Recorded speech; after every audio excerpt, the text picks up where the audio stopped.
Адамзат Қазақстанға қандай бағытпен, қандай маршруттармен келіп қоныстана бастады? Қысқаша айтып бере алсаңыз.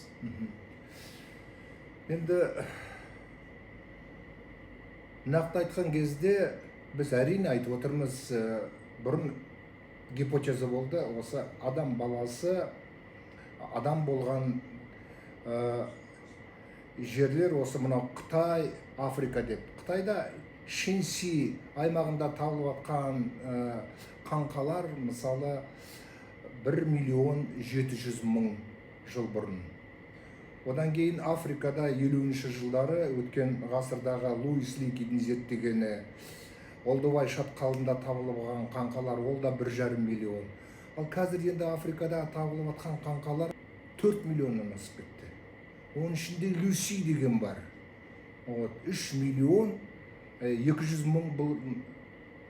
болғандар, өмір сүргендер. Оның қаңқасын жақында ғана осы бір ай бұрын мен Абу-Дабида болып, жаңадан ашылған мұражай, соның ішінде оригиналын көрдім, Люсидің жатқанын.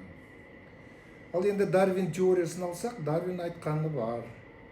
Адам баласы осы Африкадан тарап, мысалы, ең бірінші сол австралопитектер, одан кейін питекантроп, ана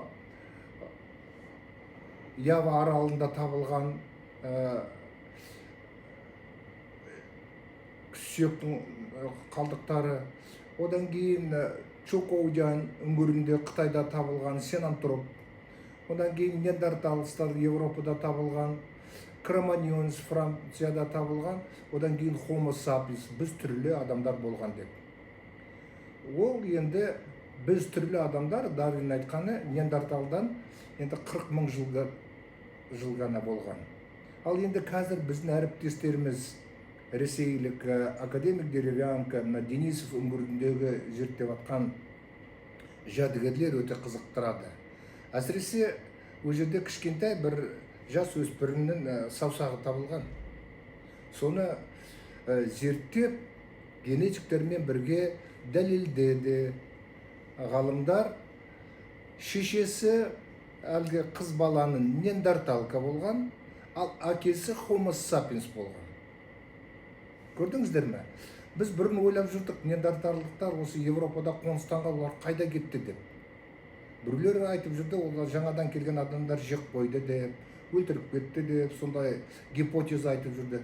Ал қазір жаңа теория бойынша, әсіресе менің әріптесім, досым, академик Деревянко, Ресей ғылым академигі айтып отқаны, бірнеше кітабы бар, шыққан. Homo sapienстар неандерталмен бірге Африкада бірге өмір сүрген. Ол 40.000 жыл бұрын емес, ал осыдан 150.000 жыл бұрын Африкада болған. Ал енді сол Homo sapiens бірнеше бір толқын болған, Африкадан адамдар қалай шыққан. Ең ертедегілер, мысалы, бөрі қазған, жаңа атап кеткен, тәңір қазған тұрақтары, тас құралдарын жасаған адамдар, олар Homo sapiens емес, олар Homo erectus'тар, бұрынғы болғандар.